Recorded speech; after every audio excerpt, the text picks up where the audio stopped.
You're listening to the PRO Media Network, the next level in entertainment. Let's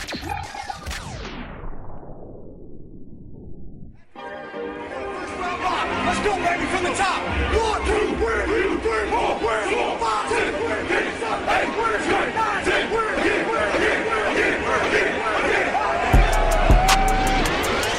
Hello, New Orleans. You're listening to The Sport Coma, your number one podcast on everything Saints and a lot more. And now, here's your host, Big Q and the guys.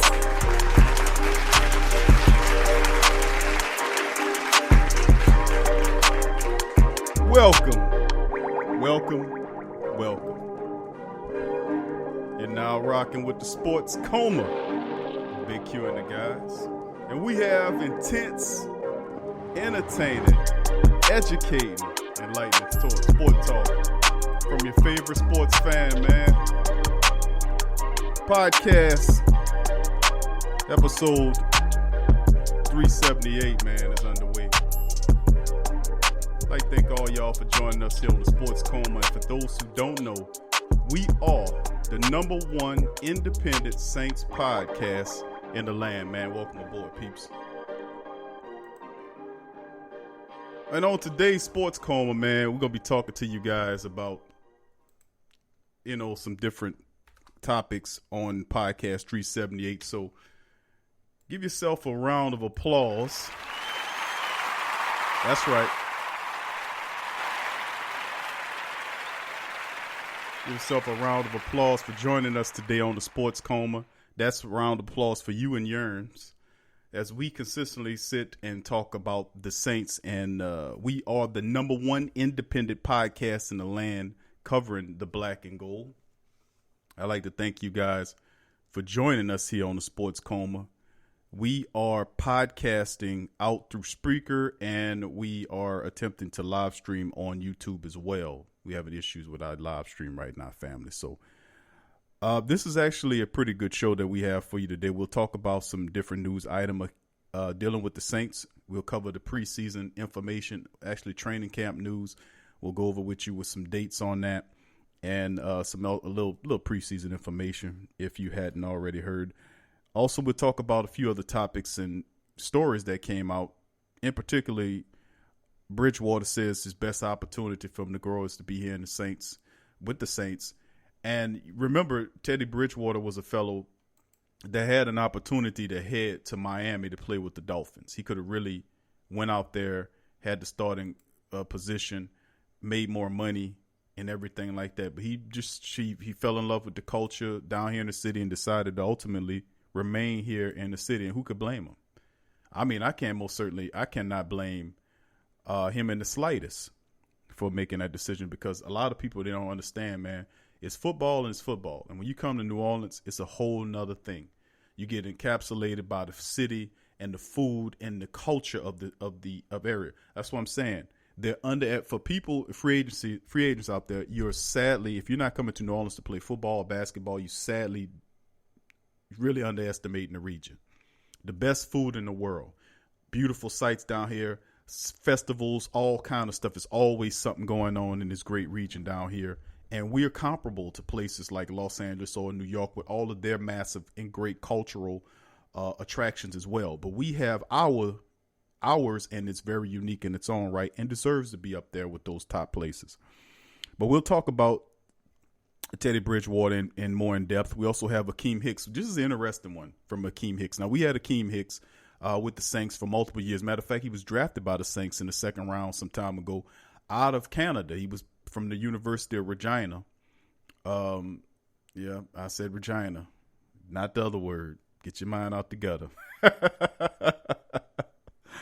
But Akiem Hicks was drafted. He had some little shimmy shams that happened when he was here. Of course, you had Rob Ryan running around here operating the 3-4 defense. Had Akiem Hicks playing out of position. And, of course, he talks about his unceremoniously march out of here. And that was one of the tragedies of the Sean Payton era, in my opinion, was they did let Akiem Hicks go. Akiem Hicks should still be on this team.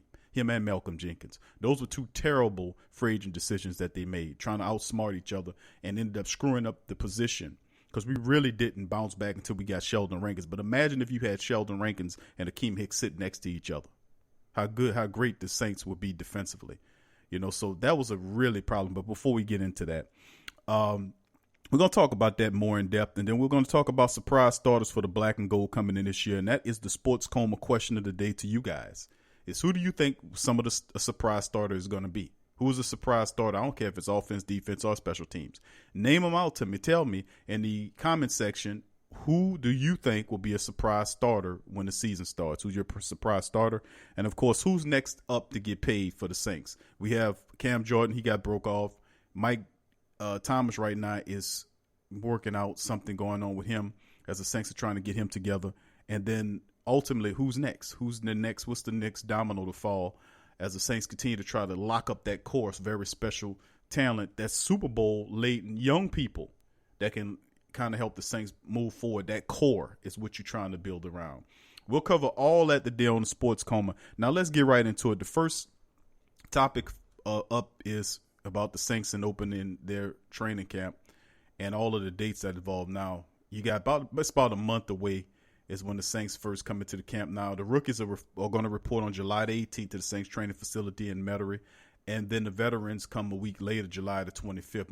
Now, the Saints, it's all led up to the preseason with the Saints' first exhibition, which will be against the Minnesota Vikings on August the 9th. The regular season starts exactly 1 month later against the Texans on Monday Night Football. Very interesting. Now, the Saints, who completed minicamp earlier this month, coming off a 12-4 season and their second straight NFC South Division title.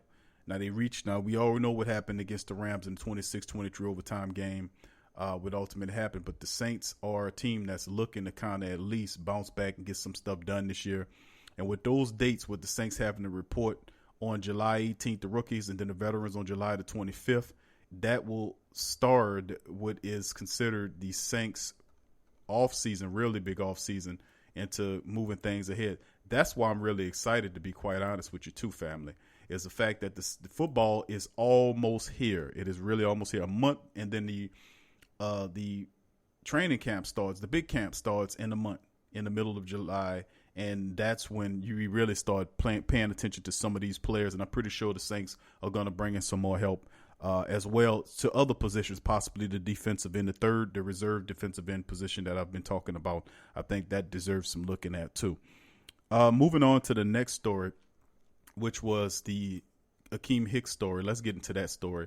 And I think this is a very pivotal story because a lot of people don't understand Akiem Hicks and how great he was as a Saint. Now, he's a 6'5", 332-pound guy with 35-plus inch arms. Now, he was a excellent pickup for the Saints. He did one time committed to LSU, never played there, but he went to the University of Regina in Canada, where he was pretty special. And the Saints found this man and they drafted him.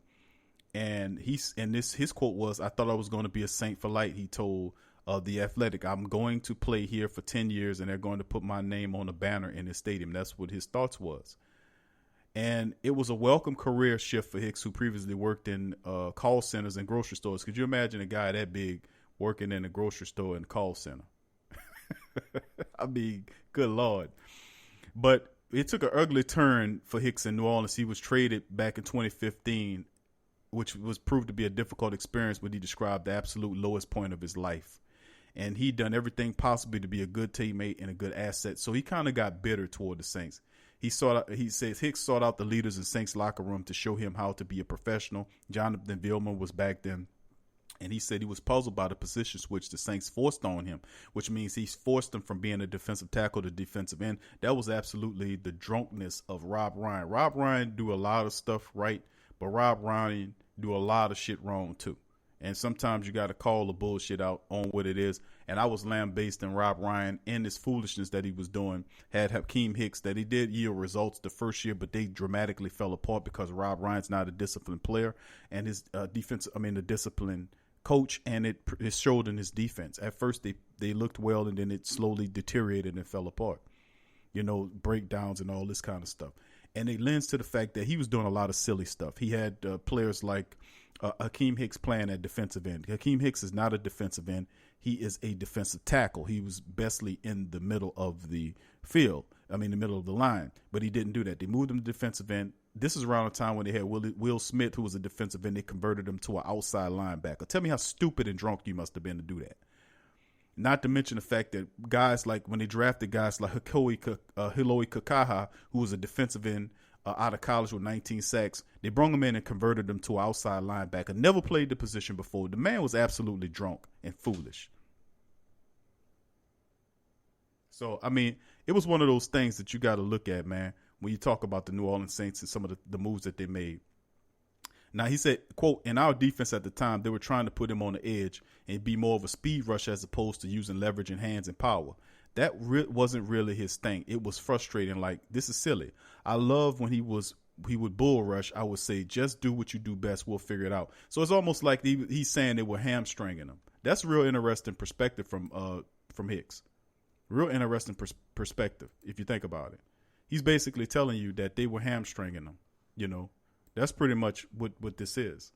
And it's sad to say, you know, to possibly think that was the case, but, you know, you had a lot of foolishness. Like I keep going back to that. It's a lot of stupid stuff that was going on during that time. Now, he said Hicks simply didn't fit the job description. He outweighed the other players. The Saints tried out there by a mile. Bobby Richardson was who they benched him for. Weighed for 44 pounds less than Hicks. Travaris Barnes was 41 pounds lighter. The team's real speed pass rusher, Kasimi Dibale, who was 79 pounds lighter, and Gawachim, 86 pounds lighter, were dwarfed by him. They were also asked. They were asking a mountain to tip over. I was asked for things I couldn't deliver, Hicks said. When I stepped on the field, the weakness in my game showed, and they showed brightly. It wasn't where I needed to be. My game 3, it wasn't clear. I wasn't supposed to be in that position. Frustration grew, eventually boiled over with Hicks and head coach Payton arguing on the sidelines. Hicks said that doesn't have much ire for the Saints teammates, but he's quick to take aim at his former position coach Bill Johnson. I had a certain amount of resentment towards him because I felt like if anybody should have my strengths and weaknesses, he should have known. So I was very hurt by the fact that I felt there was nobody in my corner who would back me up.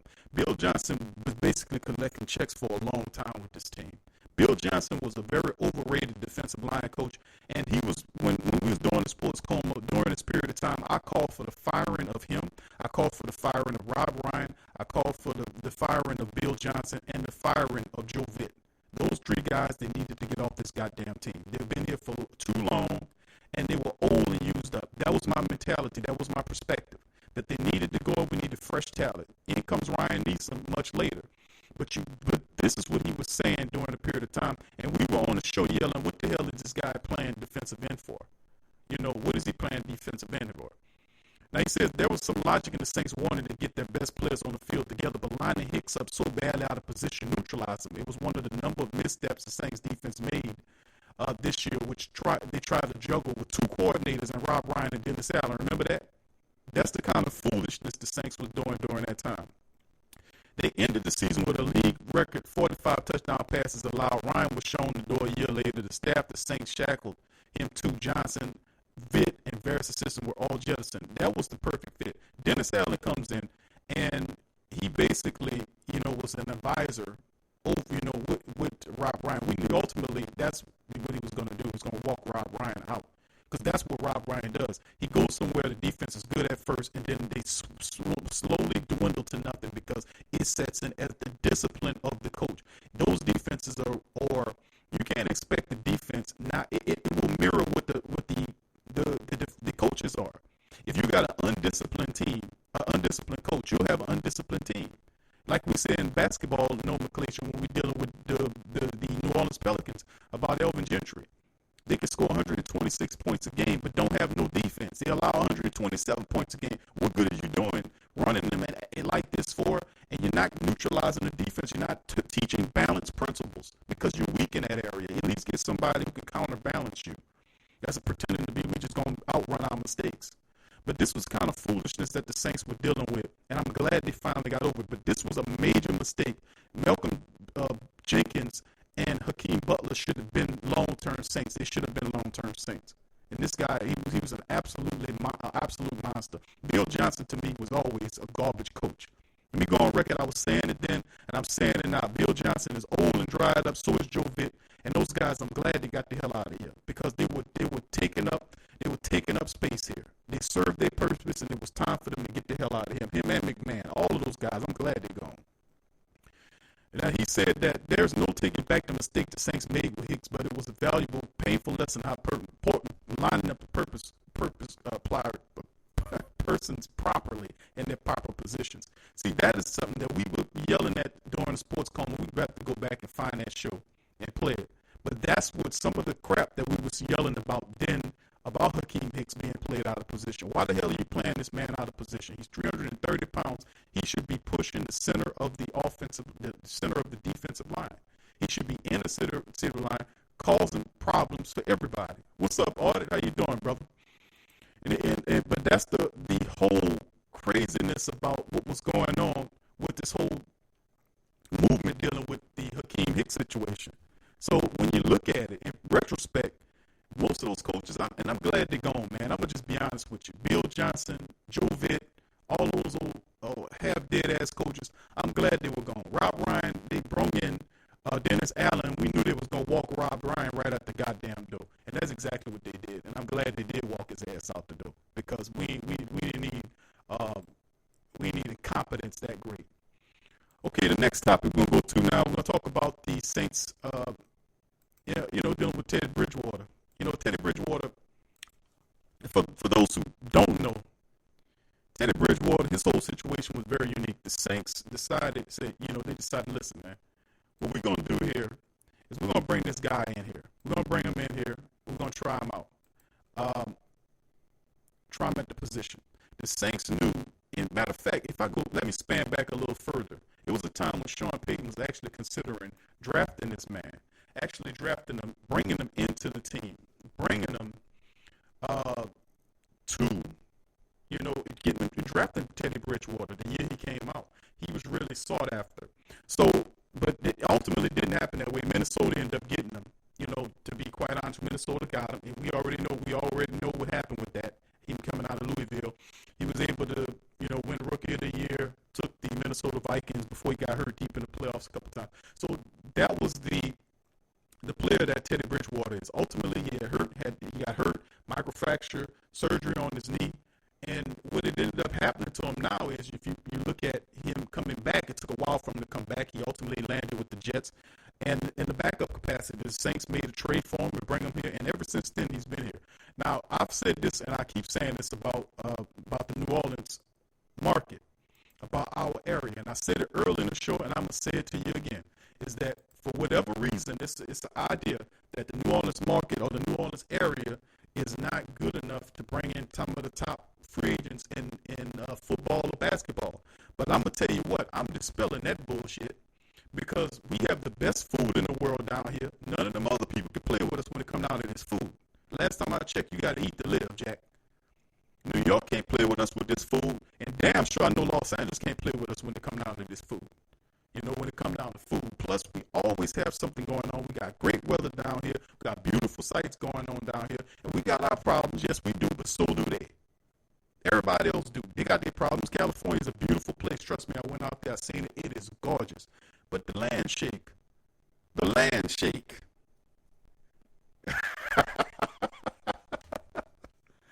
Man, I ain't going nowhere for a long time with the land shaking under my feet, man.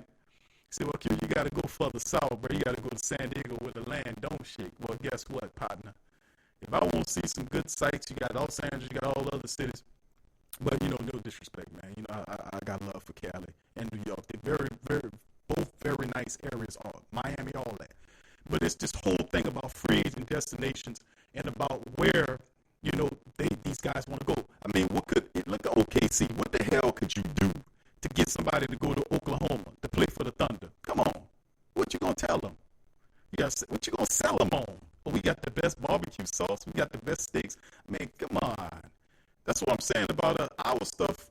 Our culture down here is up there with everybody else's stuff. And I damn sure would say in some aspects it bypasses it. It's superior. But if you look at the decision, what I'm talking about with Teddy Bridgewater, I'm not saying that the food or that played a part. I'm saying the culture of the team. Because when you come to New Orleans, and they have other players that play for other teams, but when you come exclusively to New Orleans, people get caught up in how the fans love the city of New Orleans, how they love the football.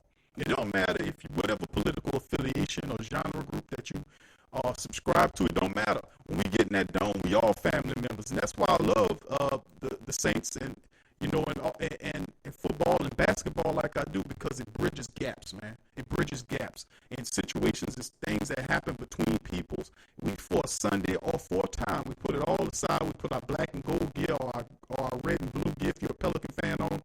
And for an hour, for 3 or 4 hours of that day, we in the Superdome, we drinking and we celebrating together. We watching football or basketball. And that's a great thing to do, in what they would call divided times. So I'm like, it ain't nothing but the fools up at the top trying to divide these people. And all, if you break it down, we basically we enjoying the same things, man. So that's the great thing about the culture of New Orleans, is the fact that a lot of players come here and they get enthralled by the fact that the team have fun, real fun. Guess what? Football is a sport. You're supposed to have fun with it, right? Well, we have fun down here. We have fun, and a lot of people love that culture, and the fans celebrate the success of the team like they was out there catching the touchdowns. Come on. That's how we are, and that's the great thing about being a Saints fan, man, because for so many years, we had to deal with all kind of triflingness, right? Remember that family? We had to deal with all kind of trifling stuff. We had to deal with the fact that we wasn't winning, but still in all, regardless if we wasn't winning or not, guess what we was doing? Guess what we was doing? We was here representing. We here representing. So like I said, man, a lot of the stuff that we do in respect to the organizations that, from a cultural standpoint, it don't surprise me what Teddy Bridgewater is saying about the best opportunity for him to grow here in New Orleans. Look at all the weapons that the Saints assembled around him. I mean, you got Mike Thomas who's about to get broke off. You got Elvin Kamara back there. You have Latavius Murray, who's a pretty good back, really good offensive line. Ted again on the other side, speedster. You got Jared Cook here. You got weapons to play with. This is one of the most complete offenses in the league that you're going to champion. Eventually when you're sitting behind a Hall of Fame, almost like an Aaron Rodgers type scenario. Almost like an Aaron Rodgers type scenario that is going on with Teddy Bridgewater. And his thinking was, his thoughts on it was, this is the best opportunity for me to grow as a player. And as a competitor, you want to be out there starting and competing. But I just sat back and I weighed my options and thought about what was best for me. This is an opportunity for me to grow, continue to learn, and expand my mental capacity as a football player. That's Teddy Bridgewater's wise words, because you know why? You're sitting behind a Hall of Fame quarterback named Drew Brees, waiting for your opportunity to shine in the sun. You got who's going to be a Hall of Fame coach is Sean Payton, because he's breaking records all over the place. His system is unbelievable, and he's ultimately you're going to partner with him. And Bridgewater's a super intelligent quarterback already. My only thoughts is, has he really, from a psychological and mental perspective, gotten over that microfracture that knee? With guys falling around his legs and everything, do you stand in there and throw the ball? You understand what I'm saying? That's the only question I have as far as something like that, because many doctors say he wasn't even supposed to be playing anymore. That was it for him. That just shows you how far in leaps and bounds we've come as far as our medical staff is concerned, about our medicine has come. You look at some of these injuries. If you span back even 5 to 10 years ago, some of these injuries would have floored some of these guys. It would have ended their careers, So, I mean, that's the great thing. And I respect where Teddy Bridgewater is coming from, because it's a major, major, major move to pass up all that money in multiple years with Miami to stay with the New Orleans Saints, because he sees a great opportunity to grow into a role once Drew Brees decides to step away, when he decides to step away. Okay, family, let's keep moving. Let's go out to our next discussion, which is we're going to talk about who's to get paid next for the Saints. Who's going to get paid next for the Saints? Now, let me just say this right now, family. Right now, we're live on Spreaker, and we were attempting, look like we have a problem with our live stream, so we're going to stop our live stream. It's not working right now, so we're going to do our YouTube live stream again once our podcast ends, so just to let you know. Anyway, let's continue on. Sports Coma question of the day that I want to ask you guys is, Give me some surprise starter or starters who you think going to surprise us and start at week 1. Who you got? Break it down. Throw it in the comment section. Let us know at the Sports Coma what's your thoughts on that.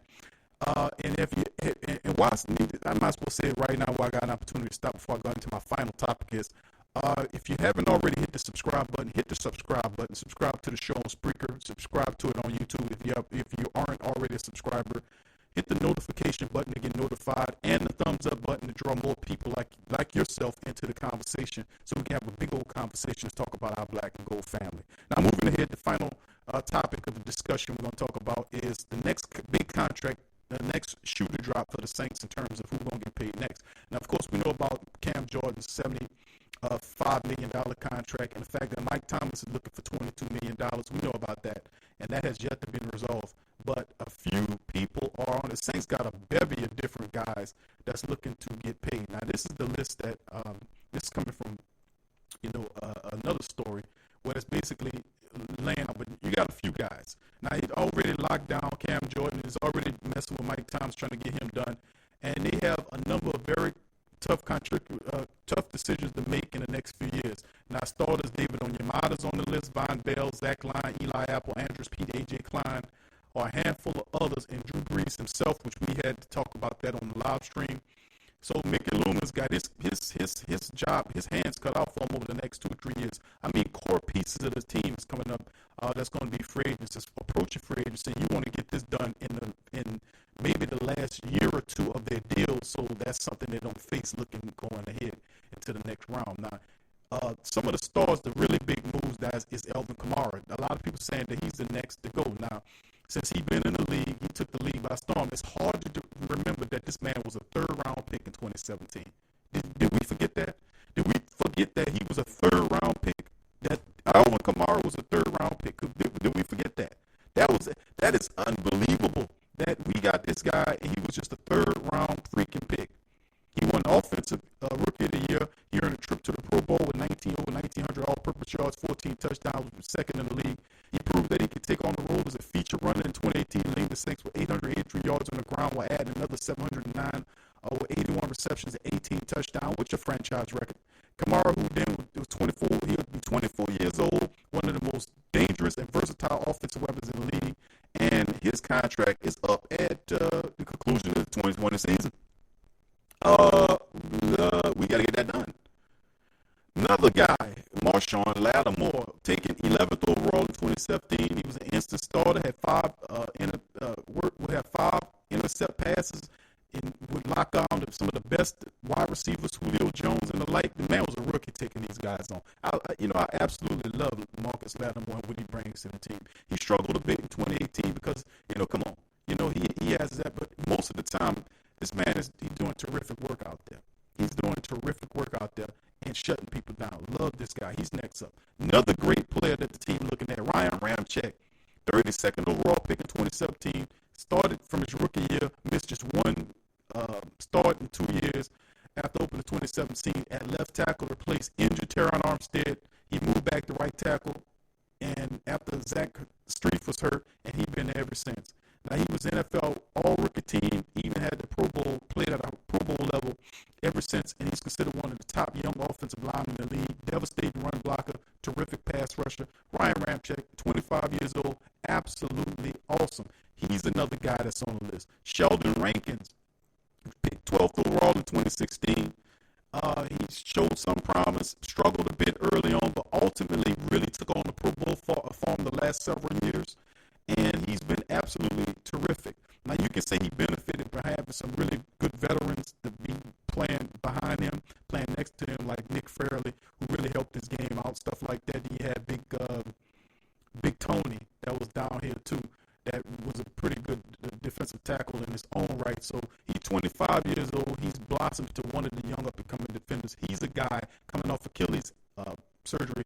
He is a guy that the team is looking at to replace. And then, of course, Larry Warford, who Sean Payton said he had ass and mass, signed him as a free agent addition in 2017.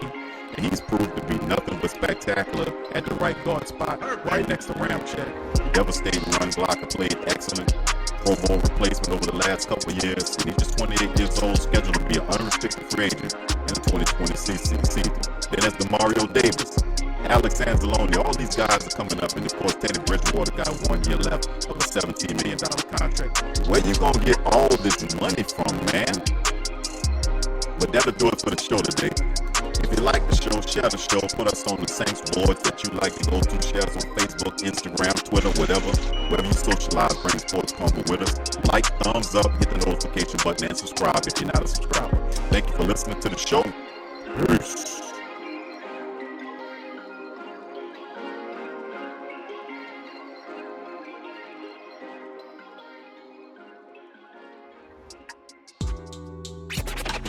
I'm a Saints and Pelicans fan, so the only podcast I can get my fix is the Sports Coma with Big Q. The guy's intense, funny, and they always keep it real. Check out the Sports Coma with Big Q and the guys. Embrace Pet Insurance is more than just pet insurance. Embrace Pet Insurance promises to provide genuine support and certainty when your pet needs it the most. With personalized accident and illness policies, compassionate customer care, 24/7 access to veterinary professionals, flexible wellness plans, timely claims processing, and online customer portals, their values is what makes them Embrace. So, when selecting a pet insurance company as a partner in your pet's care, you deserve a company that has your pet's best interests at heart. Get top-rated and reviewed coverage for your pet today. Up to 90% back on bills at any vet, total protection, pet insurance and wellness, and dependable claims payments. Get the top-rated and reviewed coverage for your pet today. Go to EmbracePetInsurance.com. That's EmbracePetInsurance.com. Check the link in the description section below. Are you a boxing fan? Check out Ring Kings Boxing only on the PRO Media Network. Sports fans are gearing up and saving big at Fanatics.com, the world's largest collection of officially licensed fan gear. From all the leagues, teams, and players you love, unique one-of-a-kind designs exclusively by Fanatics, and autographed collectibles from today's biggest stars shipped directly to your home. Join Fanatics Rewards for free to earn fan cash on every purchase.